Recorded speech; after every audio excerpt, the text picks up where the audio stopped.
नमस्ते गाइज़, आप सबको मेरा प्रणाम है। हर हर महादेव। मैं यही बोलना चाहूँगी सोनम सर को, मैं भी उनके टॉपिक से ही रिलेटेड बात करना चाहूँगी कि सर जो आप कर रहे हैं वो कोई नहीं समझेगा। वो अगर समझना होता तो आपको 1-2 दिन नहीं हुआ है, ऑलमोस्ट 90 डेज़ या 18 डेज़ हो गए हैं।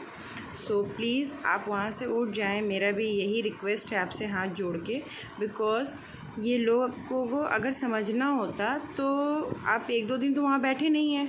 और ऐसा भी नहीं है कि आप खा पी के बैठे हैं जो इन्हें फ़र्क पड़े ना पड़े, कोई बात नहीं। आप बिना खाए हैं वहाँ पर, और आपने क्या क्या किया है ये बताने की ज़रूरत नहीं है। हर किसी को पता है कि बिना कोई लालच के, बिना कोई प्रॉफिट या लॉस के आपने इतना कुछ दिया है हमारे भारत को। तो ये अब आप अपने हेल्थ के साथ खेल रहे हैं सर। आप इसको दूसरी तरीके से भी कर सकते हैं। मुझे पता है ये पहली बार पेपर लीक नहीं हुआ है, मेरा भी बच्चा है, आगे पेपर देंगे वो लोग। हम लोग सारा कुछ समझ रहे हैं आपका, आप क्यों कर रहे हैं, और आपका मांग भी बिल्कुल सही है।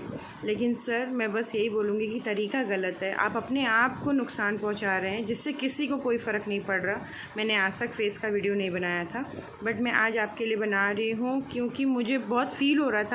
और ये वहाँ अब तक अगर कोई नहान वगैरह होता या कि कहीं दर्शन का कुछ होता, अब तक तो आप सोच भी नहीं सकते तो उतनी पब्लिक पहुंच जाती वहाँ पर।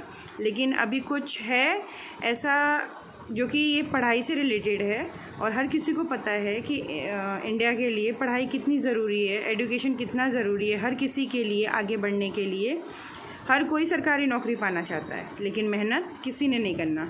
तो सर प्लीज़ आपसे मेरा, अब आपकी बेटी समझो जो समझो, लेकिन हाथ जोड़ के रिक्वेस्ट है कि प्लीज़ आप ये सब कसम तोड़ दें और दूसरा रास्ता अपनाएं। बिकॉज़ किसी को कोई फ़र्क नहीं पड़ रहा।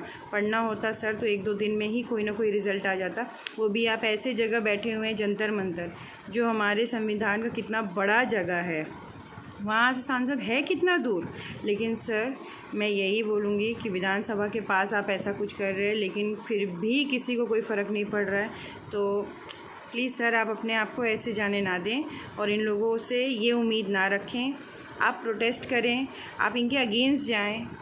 वैसे ही ऑलरेडी बहुत कुछ हो चुका है, सबके माइंड में कुछ ना कुछ चेंजेस आ ही चुके हैं कि अगर छोटी छोटी बातों को हमारे यहाँ सीरियसली नहीं लिया जा रहा है तो बड़ी बातों को कैसे लिया जाएगा। अगर लिया जाता ना सर तो किसी की बेटियाँ और किसी का बेटा ऐसे ख़त्म नहीं होता। हर दिन कुछ ना कुछ होता है, फिर भी बहुत लाइटली लिया जाता है। हम तो कहते हैं सरकार छोड़ो, मोदी सर से क्यों उम्मीद है हर चीज़ों की। अपने अपने एरिया का ही लोग कर ले वही बहुत है। अगर एक एक एरिया भी लोग चुन ले, क्यों हर जगह प्रधान क्यों बनाया जाता है, हर जगह सांसद क्यों बनाई जाती है, ताकि आप अपने अपने एरिया का खुद देखें। इतना बड़ा देश है, ये हर जगह तो मोदी सर नहीं जा सकते हैं, हर जगह तो मोदी सर कुछ नहीं कर सकते हैं। वो करे भी तो भी सुने, वो ना करे तो भी सुने। आप लोग ने क्या करना है, और जनता खुद अपने लिए बहुत कुछ कर सकती है। Sir please it's a request, आप वहाँ से उठ जाएं।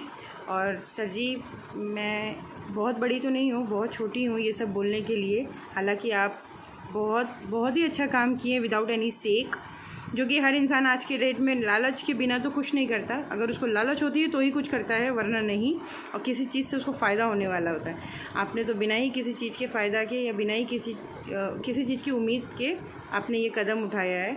सर जी आप अपना ख्याल रखें, आप अपने हेल्थ का ख्याल रखें, क्योंकि आप जैसे लोग रहेंगे तो आगे ये this is not the first, हाँ कुछ ऐसा हुआ है, अभी आगे बहुत कुछ हमने भी देखना है, आपने भी देखना है।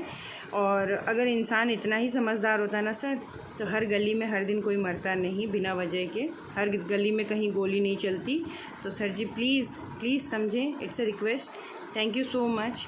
मैं वीडियो इसलिए बना रही हूँ बस, अगर पहुँचे तो बहुत बड़ा सम्मान होगा सर कि आपकी बेटी आपसे कुछ कहना चाहती है, सुन लीजिए, उठ जाइए वहाँ से और दूसरा तरीका अपनाइए। मैं तो यही कहूँगी, क्योंकि अभी और इससे ज़्यादा कुछ हम उम्मीद कर नहीं सकते हैं। लेकिन आपके जज्बे को सच में सल्यूट है, दिल से सर सल्यूट है। ऐसे लोगों को कहते हैं real man. Thank you so much sir.